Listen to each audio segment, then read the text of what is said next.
Good morning, eighth graders. Mr. Brennan here, just going to explain to you the process, what you need to put in for this disaster narrative assignment.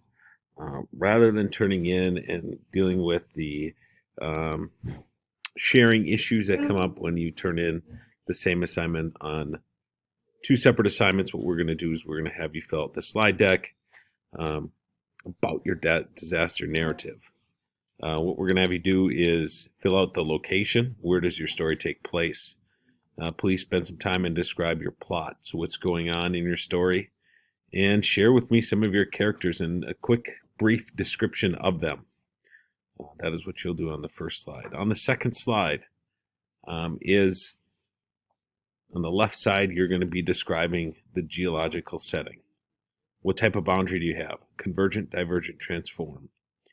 If you have plates involved, please identify what plates are involved and then fill out what type of stress you have. Do you have compression stress at a convergent boundary? Tension stress at a divergent, or shear stress at a transform?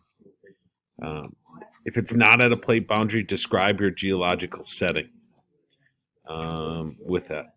Okay. Then on the last slide, on the right side, you're going to take some screenshots. What you can use is you can use this extension. It's called LightShot. You can download that in the Chrome extensions. What you will do is to use that is once you have downloaded that extension, you just click on it and then it pops up for an area for you to screenshot. And then what you can do is copy it. That's this little guy right here. Copy it and then paste it back in your assignment where you want it. But that took me over there. And then it pastes it, and you can adjust the size from there. Okay, that's a LightShot, or you can use the other ways that you have known how to do that.